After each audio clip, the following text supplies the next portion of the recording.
Michael, will Brady be granted a rehearing? Probably not, Maggie. Looking at it objectively, these rehearings are almost never granted. The reality is that the odds are probably somewhere in the ballpark of 1%. I think they're a little bit higher because of some of the dynamics in this case, because there's some disagreement about the law in this case. We've had 4 federal judges look at it. 2 are on one side, 2 are on the other. And certainly Brady has brought in some very prominent attorneys, as has the NFL. All of these might nudge up the odds a little bit. But if one were to be looking at this objectively, it's unlikely, very unlikely that he'll get a rehearing, but it's not zero.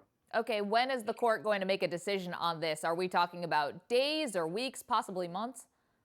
Probably weeks. In some cases, it's lasted as long as 8 months, this type of decision. I don't think that's going to be the case here. This court has acted fairly quickly with the Brady case, much faster than, say, the U.S. Court of Appeals or the Eighth Circuit in the Adrian Peterson case. Very slow there, much faster with Brady. But we're looking, in all likelihood, at weeks, possibly months. Okay, so if they deny Brady the rehearing, then what happens? Then he'll petition the Supreme Court for intervention. He'll ask that the United States Supreme Court stay the suspension, which would be pushing it off until the end of his appeals. He would ask Justice Ruth Bader Ginsburg to do so. And then he would also ask for a formal review by the Supreme Court. But again, we're talking about maneuvers that are extremely unlikely to succeed, not zero, but very unlikely. So the reality is that the odds are not looking good for Brady. But hey, look, at every juncture in this case, the least likely event has occurred. So, Judge Berman wasn't supposed to vacate the suspension, then he did. The Second Circuit wasn't supposed to reverse Judge Berman, then it did.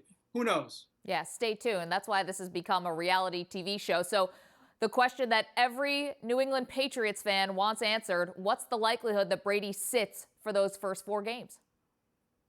I think it's likely.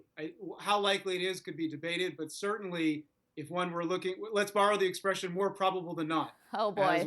No, the Wells report. No.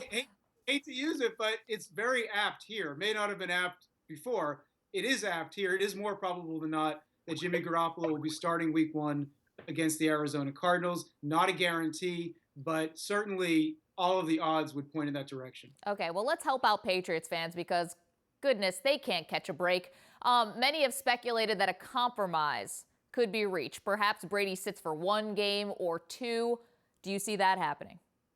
The problem with that idea, and I have heard it as well, is that if you're Tom Brady, why do you agree to that? Because if you agree to a compromise, people will interpret that as an admission of guilt.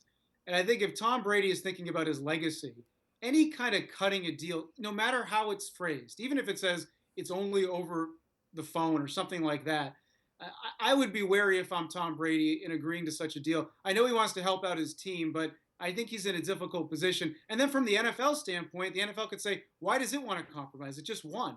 If it compromises, will that encourage other players to litigate out player discipline matters even after the NFL has already won? So, from my vantage point, neither side would view it as likely. But hey, again, the least likely event has occurred in this case. Wouldn't shock me if Tom Brady sits 1 game and then is back in week 2.